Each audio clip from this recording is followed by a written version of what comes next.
Hello, my name is Meiju. I'm gonna show you some bubble knitting. I'm going to show you some different bubbles. Knit pearl bubbles, yarn over, knit bubbles and knit front back front bubbles.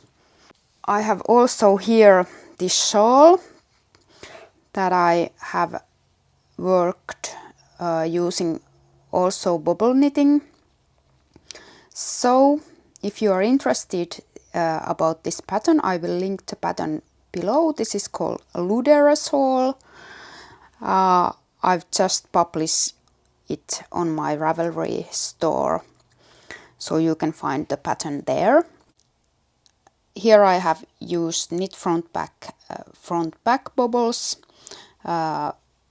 and this is something that I'm working now, so I will publish this later this fall. Here is complete yoke with bubbles.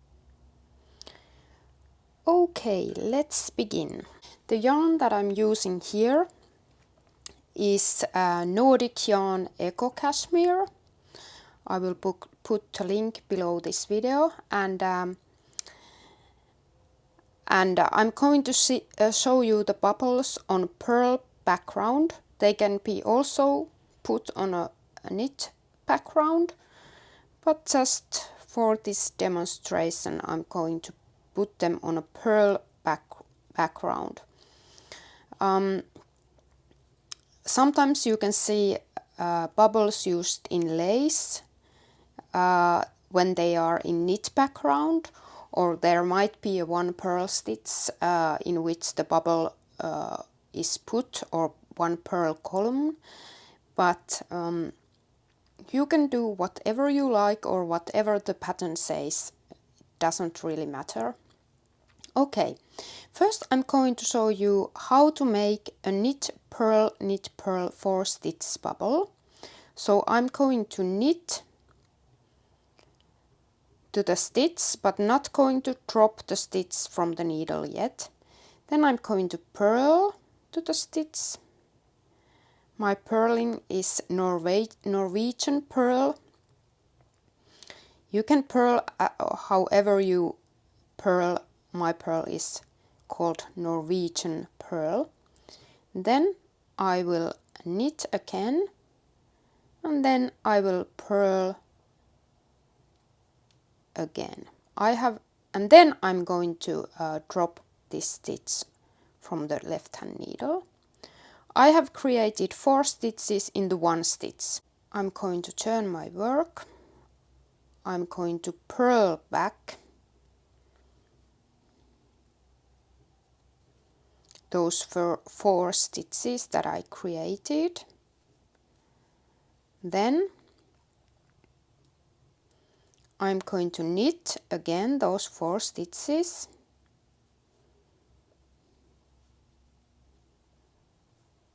And then purl again.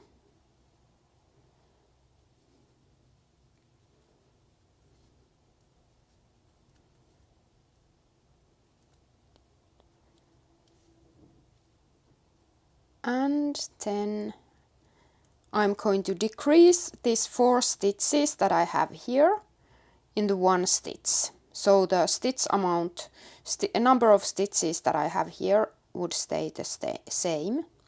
I'm going to knit 2 together. I'm doing it twice.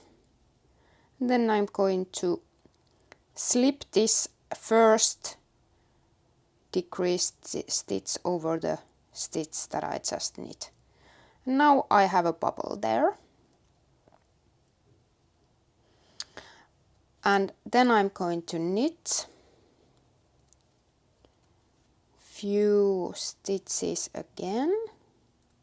I'm going to show you another bubble. This will be knit yarn over bubble. So I'm going to knit yarn over, and then knit again. This will be 5 stitch bubble, so if you do a bubble with yarn overs, you should have uneven number of stitches or odd number of stitches in the bubble, because it's difficult to end to the yarn over. It's possible, but it's much more difficult. So this was a 4 stitch bubble, and this is 5 stitch yarn over bubble, and then we'll do the same. We are going to purl back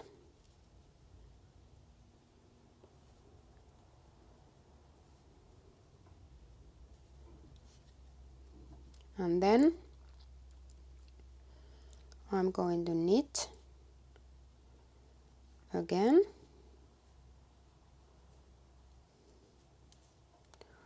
purl again,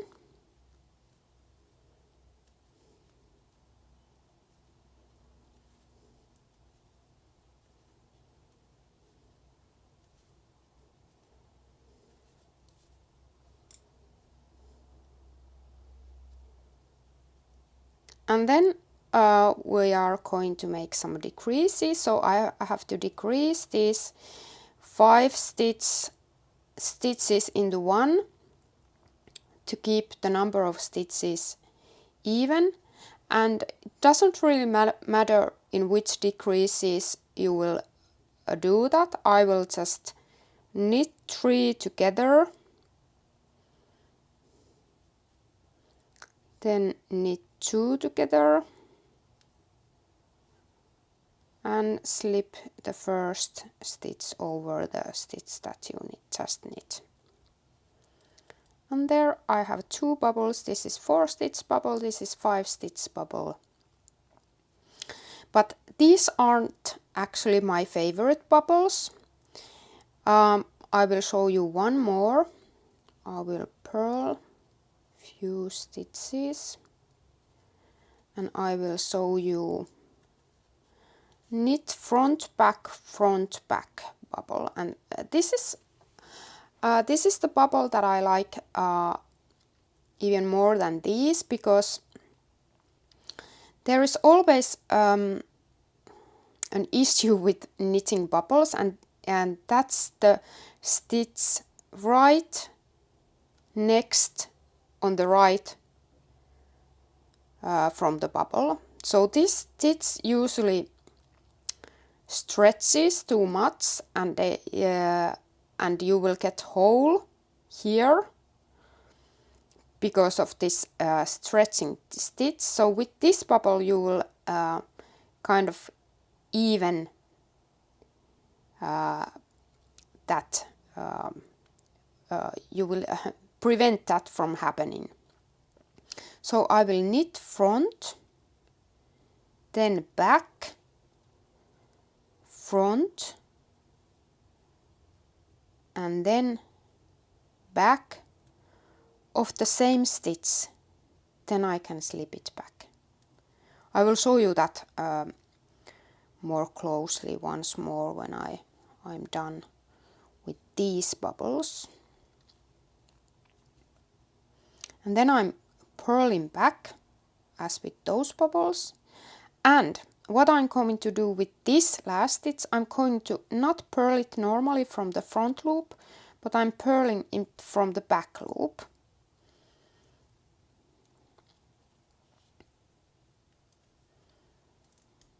So this pulls the closer the stitch next to the bubble, so the bubble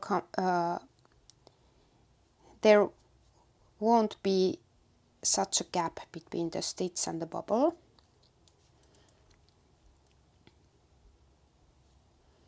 Then knit back and then purl back.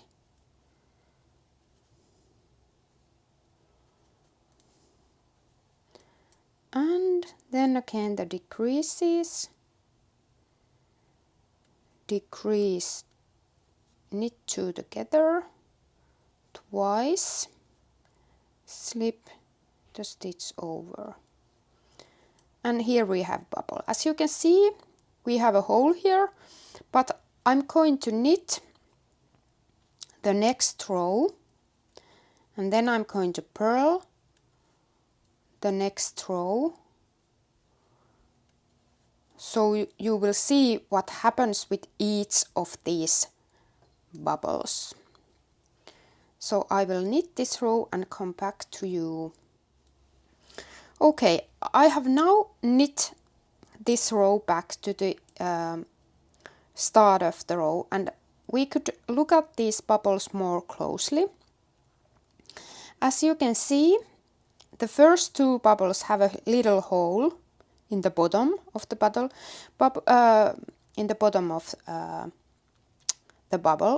but it doesn't really matter in the finished knit. It's kind of, you are always looking at the knit straight from the front, so it doesn't really matter. But still, the last bubble, knit front back front bubble, looks nicest, at least for me, for my eye. So I will now show you what happens when we work to the bubble, and let's see how the stitches look right next to the bubble. So here we are. I have knit one row, so this row back was knit row, and as you can see, this stitch which is next to the bubble is larger than the others. This was 4 stitch knit purl bubble. So to prevent this from happening, you can work this stitch before the bubble from the back loop. We'll get to that later. I will show you how that is done. But still, it doesn't prevent this from happening. And then we'll go to the knit yarn over knit bubble, and there is the same thing. This is quite large, the stitch next to the bubble, and prevent that from happening, you can purl, or if you are doing the bubbles on knit side, you can knit this from the back loop.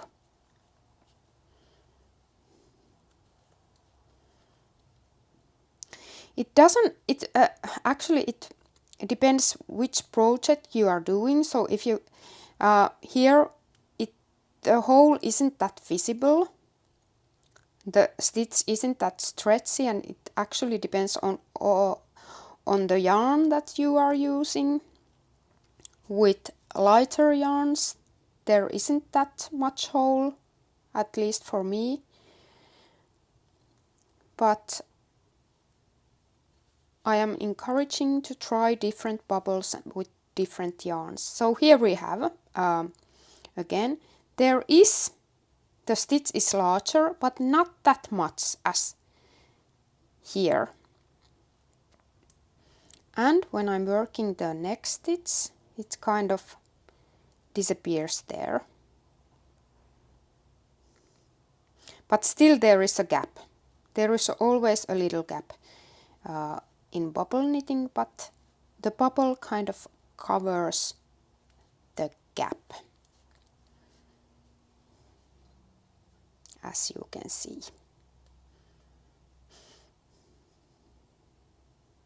Well, that gap is much more visible than this, but the bubble covers those gaps quite nicely. So I will show you on the next bubble row how to work the stitch from the back loop before the bubble. But as you can see, I like this bubble most. It doesn't have the hole in the bottom. Okay, now I'm at the spot where I want the bubble to be, or I've knit to 1 stitch before the bubble. So I will have to work 1 stitch before the bubble. So I will purl this from the back loop. So normally I would purl it from here. I won't do it now. I will purl it from the back loop. So I will go from the back loop and then I'm just purling it from the back loop. So the stitch twists a bit. Then I'm gonna work the bubble, and this time I'm going to work this knit front back bubble. Knit front back front. I'm gonna show you more closely. So knit front back front and back of the same stitch. You have increased 1 stitch into 4 stitches. Then purl back,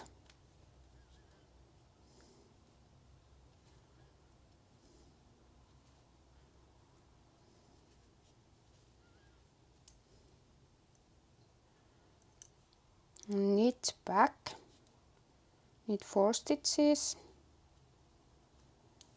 and then purl 4,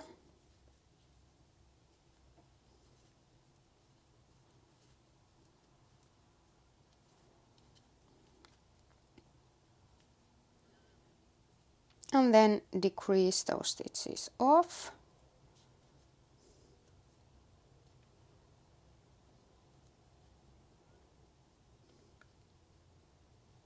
Like that. And then I'm going to work to that place to show you what happened to the gap. And you can actually, on the next round, you can also work the stitch from the back loop if you like. That also prevents the hole. So now I'm back to the bubble, I'm knitting to the bubble. So I can also work this stitch next to this bubble on the next row through the back loop. So I will knit this stitch through the back loop. That's it, and tighten those yarns.